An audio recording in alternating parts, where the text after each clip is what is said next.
Tanguay Électronique, en première ligne.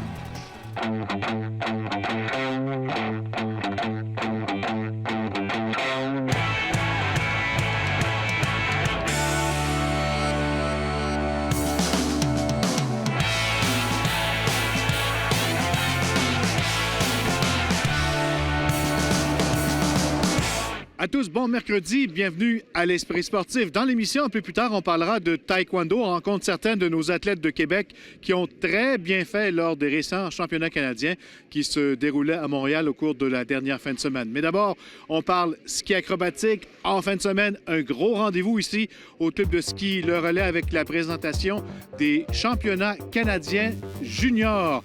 Et on aura l'occasion de voir au cours de la fin de semaine jusqu'à dimanche la relève, ceux qui nous représenteront aux Jeux olympiques de 2022.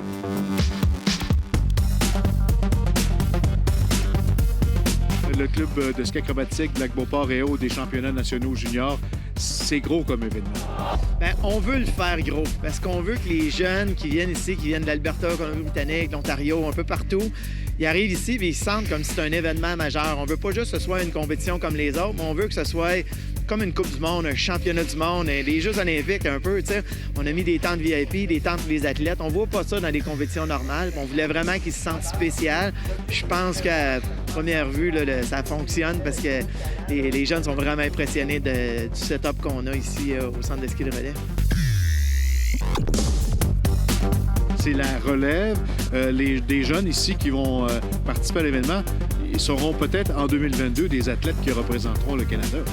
Bien, c'est ce qu'on espère. On veut vraiment que les championnats canadiens juniors, si je me souviens bien, Alexandre Bilodeau, Michael Kingsbury, il était au championnat canadien junior, puis seulement quelques années après, se retrouvait aux Jeux olympiques. Puis je pense que c'est ce qu'on veut faire. Puis avec les installations qu'on a dans la région de Québec aujourd'hui, avec la rampe d'eau pour l'été, le site de saut, la piste de bosse, on a vraiment un setup pour bien développer les athlètes. Je pense que la région de Québec est rendue très, très forte dans le domaine du ski acrobatique. Puis on commence seulement à voir les prochains, les futurs athlètes qui vont se démarquer. Puis je pense à des athlètes comme Ashley Kohler qui a vraiment tout remporté sur le circuit provincial cette année. Moi, je pense qu'elle est sur les traces de Michael Kingsbury un peu, qu'elle va monter chaque échelon, mais très, très rapidement. Puis ça en est une des athlètes qu'on pourrait peut-être voir aux Jeux olympiques dans quelques années. Juliane, ça représente quoi pour toi, cette compétition en fin de semaine, ces championnats nationaux juniors? En fin de semaine, ça représente quand même beaucoup pour moi. C'est une compétition importante. Puis c'est toujours le fun de skier sur relais pour le junior. C'est tout le temps bien organisé, c'est super le fun. Le cours, c'est vraiment beau, là. Ils l'ont agrandi en haut pour que ce soit plus long. Parce que d'habitude, c'est moins long là, pour les provinciales. Fait que c'est vraiment cool. Ce qui est particulier chez les juniors, on le verra en fin de semaine, les athlètes participent en bosse et en saut. Bien, c'est ce que je veux. Je fais beaucoup la promotion. C'est sûr que moi, je suis plus du côté, tu sais, j'ai été sauteur, puis je coach l'équipe du Québec en saut. Mais si je pense à Alexandre Bilodeau, Michael Kingsbury, ils sont rendus très loin dans la discipline des sauts avant de se spécialiser en bosse. C'est ce que je veux faire. Aujourd'hui, je m'occupe du programme de sport-études. Puis tous nos jeunes, on veut qu'ils se développent autant en bosse qu'en saut. Puis c'est ce qu'on a mis l'emphase au centre de ski Le Relais. C'est sûr que le championnat canadien junior, c'est là que tu différencies souvent les 2, 3, 4e, 5e. Puis tu vois aussi où ce que tu t'en vas. Tu te compares aux jeunes. Tu es en fin de saison aussi. T'sais, les jeunes ont compétitionné toute l'année ensemble. Même si c'est des bons amis, tu veux toujours performer, tu veux toujours gagner. Mais que ce soit ici au centre de ski Le Relais, vraiment une belle initiative. Puis on va suivre ça de près. De voir les jeunes sauter, surtout pour moi, ça me rappelle des bons souvenirs. Les jeunes sont vraiment acrobatiques maintenant. Ils savent un peu où ils s'en vont aussi. C'est sûr que 115 membres dans le club local. On a 140 petits jeunes qui vont être ici en fin de semaine. C'est un spectacle à voir, surtout que c'est près de du bas de la piste aussi. Souvent, on était au haut des montagnes. Aujourd'hui, on a la chance de les voir tout près du bas de la montagne. C'est le fun. Le bac en bas, là, c'était excellent. Un gros bac, c'est bien laissé sortir. Au milieu, là, j'ai vraiment aimé ça. Tu avais un bon ski, tu étais compact. Tu venais faire une bonne angulation, tu l'as senti. Tes genoux, là, tu amenais les deux skis avec toi. Hop, tu venais passer une bonne angulation des genoux. C'est parfait. Avec tous les Québécois qui performent présentement sur la scène de la Coupe du monde, tant en bosse qu'en saut, les jeunes ont de quoi s'inspirer? Oui, c'est sûr que l'inspiration est là. Moi, c'est comme je disais ce matin, c'est d'apprendre à gagner aussi. Tu sais, souvent, on dit on veut participer, on veut avoir du plaisir. Mais je pense que l'autre niveau aussi à passer, si tu veux aller plus loin, c'est sûr, d'apprendre à gagner aussi, puis de faire leurs choses aussi tout seul aussi.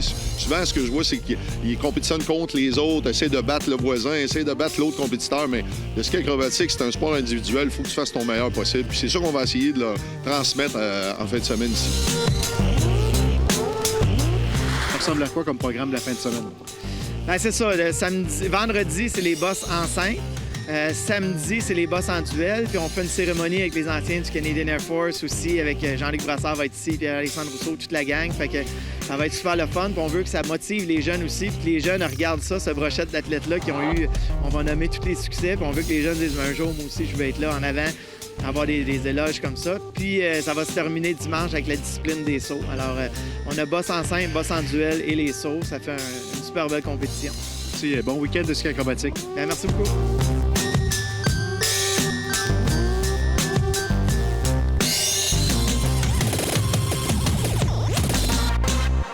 Après la pause, on vous parle de taekwondo.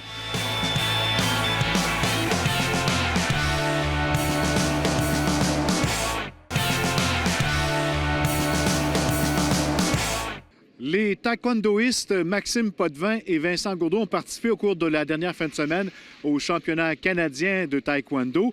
Et plusieurs de nos athlètes de Québec ont obtenu lors de ce week-end leur laissez-passer pour les prochains championnats du monde. Reportage.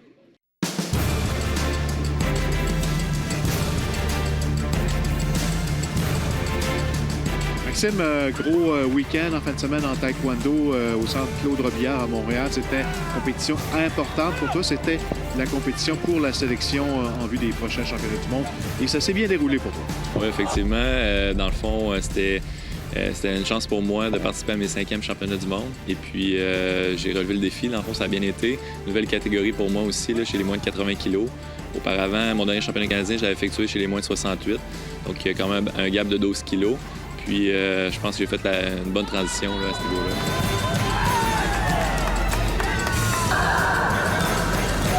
Après ta non-sélection aux derniers Jeux olympiques, ça a été un moment difficile pour toi. Tu t'es relevé, tu as repris le collier, tu es toujours motivé? Ah oui, c'est sûr que dans le fond, ça a été crève-cœur suite à ça, mais je me suis dit, il ne faut pas s'apitoyer sur notre sort, on continue. Puis moi, dans le fond, j'ai commencé l'entraînement musculaire qu'avant, je ne pouvais pas me permettre parce que mon poids était trop serré là, pour la catégorie de 68 kg. Donc là, j'ai mis l'accent là-dessus. J'ai pris du poids au niveau du haut de corps. Donc 5 à 6 fois par semaine d'entraînement depuis mi-mars l'année passée. J'ai pas arrêté, tout le temps constant puis très motivé. Avec les nouveaux règlements qui sont arrivés aussi, c'est quelque chose qui m'avantage parce que au corps à corps, maintenant, on a le droit d'effectuer des poussées pour enchaîner nos frappes. Donc, les combats sont plus actifs là, en tout temps. Ils veulent plus d'action, puis ils veulent que ça brasse un petit peu plus. Les coups de poing, ils les donnent plus.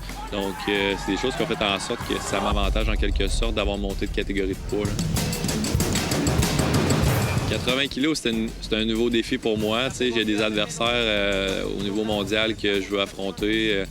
Puis ça va me donner la chance de les affronter au championnat du monde. Puis je veux voir où est-ce que je me situe par rapport à eux. Donc là, ça va vraiment être un bon test. On va probablement faire une compétition en Europe préparatoire au championnat du monde pour vraiment aussi tester là, où est-ce que je me situe avant tout ça. Mon but, c'est de participer au Grand Prix cet été suite au championnat du monde, là, qui regroupe les 32 meilleurs au monde. Puis rester dans ce réseau de top athlètes. C'était un long processus avant d'arriver vraiment à être à l'aise avec la nouvelle catégorie de poids?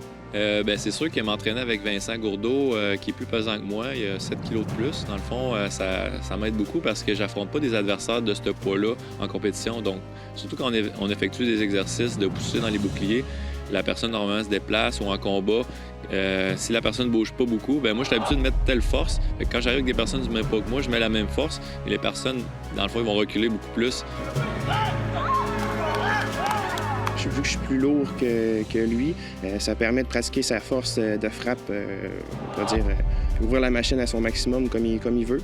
Puis c'est surtout ce rôle-là. Puis ça fait un bon bout qu'on s'entraîne ensemble. Tu étais un des athlètes qui accompagnait les athlètes de Québec à ces championnats canadiens. C'est bien déroulé également pour toi. Oui, exactement. En fait, j'ai fini 2e dans ma catégorie. C'est pour ma part aussi cette année un changement de poids. J'ai augmenté de catégorie de poids. Comment on voit les prochaines années? Est-ce qu'on y va une année à la fois? Je vais plus y aller compétition après compétition. Je ne veux pas trop mettre des objectifs élevés. Je ne veux pas mettre trop de pression non plus. Je vais voir comment ça va se dérouler là, dans les grosses compétitions. Pour moi, ce qui est important, c'est d'apprécier faire le sport encore puis d'avoir du fun. Mais quand j'arrive sur le plateau, je veux vraiment remporter la compétition à chaque fois parce que je garde l'esprit compétitif. Puis c'est sûr que je ne ferai pas des compétitions régionales. Je suis là pour faire vraiment les compétitions au top. Puis pour moi, j'ai toujours le plaisir à pratiquer. Donc je n'arrêterai pas tant que j'ai pas du plaisir.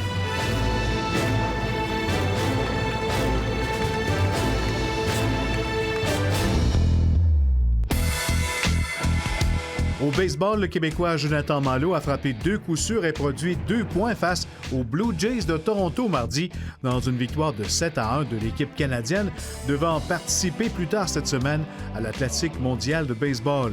Lors de ce match préparatoire disputé en Floride, l'ancien des Capitals de Québec a notamment réussi un simple de 2 points en début de 3e manche. Malo avait aussi obtenu un simple lors de la manche précédente. Le Canada entamera le tournoi à la ronde de la Classique mondiale de baseball jeudi à Miami en se mesurant à l'équipe de la République dominicaine. La direction des Remparts de Québec a annoncé mercredi que dès cette année, le trophée Sylvain Boutet sera remis annuellement aux joueurs étudiants de l'équipe. Décédé tragiquement en octobre dernier, le Dr Boutet s'était joint aux Remparts dès la relance de l'équipe en 1997 à titre de médecin-chef de l'équipe. La grande famille des Remparts veut ainsi lui rendre hommage avec la création d'un trophée portant son nom. La remise officielle de ce trophée pour la saison 2016-2017 aura lieu avant le match du 18 mars prochain en présence des membres de sa famille. En terminant, je vous rappelle, en fin de semaine ici au centre de ski Le Relais, les championnats nationaux de ski acrobatique junior jusqu'à dimanche. Voilà, c'était l'Esprit sportif. À demain. Bye bye.